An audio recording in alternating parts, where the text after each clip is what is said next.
ఆస్తుల్ని కొల్లగొట్టే ప్రయత్నం చేస్తున్నారో లగచర్ల లాంటి సంఘటనలతోని ఆ విషయాల్లో ప్రజలకు రక్షణ కొరకు మాత్రమే పోతున్నాం తప్ప ఇంకా ప్రజలు మనకి ఇచ్చిన బాధ్యత ప్రతిపక్షంగా ఏదైతే ఉందో ఇంకా అసలు అది మొదలు పెట్టాల్సిందే ఉంది. కానీ ఇప్పటికే మొదలైంది. కేసీఆర్ రావట్లేడు అని మాట్లాడినారు. ఒకటే ఒక సభలో కేసీఆర్ గారు మాట్లాడిపోయారు. ఏం మాట్లాడుతున్నాడు? అప్పుడే ఏమొచ్చింది? మమ్మల్ని పని చేయనిస్తలేరు, మమ్మల్ని అడ్డుకుంటున్నారు. ఈ మాట అంటారనే కేసీఆర్ గారు సమయం ఇచ్చిండు. మాకు కూడా చెప్పండి, కొత్త ప్రభుత్వం, వాళ్ళు కూడా కొత్త మనుషులు, నిలదొక్కొనియండి, వదిలేయండి, ఇప్పుడే మనకండి, చూద్దాం ఒక 6 నెలల్లో ఏడాదో, ప్రజలు కూడా మనల్ని మెచ్చుకుంటట్టు ఉండాలి, మనం మాట్లాడేది ఒప్పుకుంటట్టు ఉండాలి, ప్రజలతో కూడా మనం విమర్శ తెచ్చుకునే పరిస్థితి ఉండకూడదు.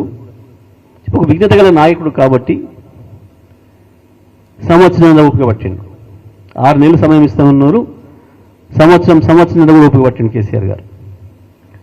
అంత విజ్ఞతగా ఉండే రాజకీయ నాయకులు తక్కువ ఉంటారు దేశంలో. అవతల చూసినాం మనం ఆంధ్రప్రదేశ్లో. ఈయన వచ్చిన తెల్లారి ఆయన దాడి మొదలు పెడుతున్నాడు, ఆయన వచ్చిన తెల్లారి ఈయన దాడి మొదలు పెడుతున్నాడు. కేసీఆర్ అట్లా పోలే. ఈ రాష్ట్రాన్ని ఇచ్చిన నాయకుడిగా, ఈ రాష్ట్రాన్ని తేవడానికి అనేక ఇబ్బందులు పడ్డ నాయకుడిగా, ప్రజల నాడి తెలిసిన నాయకుడిగా, పరిపాలన అంటే ఎట్ట ఉంటుందో, దాంట్లో ఉండే ఇబ్బందులు ఏందో, సాధక బాధకాలు ఏందో తెలిసిన నాయకుడిగా, అవతల పక్షానికి కూడా అంతే అవకాశం ఇచ్చి, అంతే గౌరవించి నడిపిస్తున్న నాయకుడు కేసీఆర్ గారు. కానీ ఇవాళ ప్రభుత్వం ఒక డ్రామాలు చేస్తూ, కేసుల మీద కేసులను మాట్లాడుతూ చూసిండ్రు. అదే పనికి మాలిన ముచ్చట. మొదటి రోజు ఏం మాట్లాడిందో ఈ రోజు కనుక కూడా కరెంటు మీద కమిషను, కాలుష్యం మీద కమిషను, ఈ ఫార్ములా కేసు, ఆ ఫార్ములా కేసు, ఏ ఒక్క కేసులో ఏం లేదు.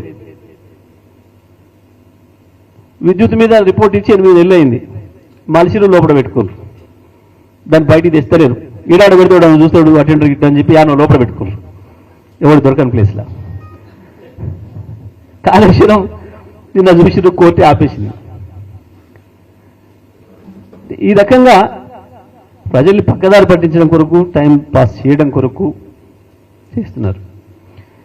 ఇంకోటి, ముఖ్యమంత్రి ఎక్కడికి పోయినా కేసీఆర్ లేనే లేడంటాడు, బీఆర్ఎస్ పార్టీ లేదని అంటాడు. కానీ ఈ సంవత్సరం 22 నెలల కాలంలో మనందరికంటే ఎక్కువ కేసీఆర్ని తలుసుకుంటుంది ముఖ్యమంత్రి. పొద్దున్నాగా తలుసుకుంటున్నాడు, తెలంగాణ తలుసుకుంటున్నాడు. ఏ ఉపన్యాసమైనా చూస్తే ఆఖరికి బడికి పోతే కూడా బడి పిల్లల ముందట ఏదో స్కూల్ లేనాడు రమ్మని వాళ్ళు పిలిస్తే ఆడికి పోయి కూడా పాపం ఆ పిల్లల ముందర కేటీఆర్ని తిట్టొచ్చు. కేటీఆర్ పేరు మాట్లాడకుండా అసలు నిద్రపెట్టట్లేదు ఆయనకి. గదే తెలియజేస్తుంది కేసీఆర్ ఎక్కడ ఉన్నారు అని చెప్పడానికి ముఖ్యమంత్రి ఉదాహరణకి, వేరే వాళ్ళ ఊరు కూడా అక్కర్లేదు వాస్తవంగా. ఇవాళ మీరు అక్కడ గంట దూరం నుంచి, పెనపాక నుంచి దాదాపుగా 300 కిలోమీటర్ల పైన ఇక్కడికి వచ్చిండ్రు అని అంటేనే దాని అర్థం రాబోయేది కేసీఆర్ అని, బీఆర్ఎస్ పార్టీ అని, మళ్ళీ బీఆర్ఎస్ తోనే ఈ రాష్ట్ర భవిష్యత్తు ఉన్నది అని రేవంత్కు చెప్పుతూ కొట్టినట్టుగా సమాధానం చెప్పడానికి ఇంత దూరం వచ్చినందుకు మీకు అందరికీ కూడా ధన్యవాదాలు తెలియజేస్తూ, తప్పకుండా రాబోయే రోజుల్లో ఏ సమస్య వచ్చినా, ఏది వచ్చినా, ఏ ఎన్నికలు వచ్చినా, ఏ సందర్భం వచ్చినా కేసీఆర్ ఈ రాష్ట్రానికి శ్రీరామ రక్ష. ఒక్క రాష్ట్రానికి కాదు, మీకు ఇంకో విషయం కూడా చెప్పాలి. ఇవాళ జరుగుతున్న కుట్ర, కేసీఆర్ పైన జరుగుతున్న కుట్ర కేవలం ఈ రేవంత్ అన్నటువంటి ఇంతతోడు చేస్తే అయ్యేది కాదు. దాని వెనకాల తప్పకుండా చంద్రబాబు, మోడీ ఇద్దరు కూడా ఉన్నారు.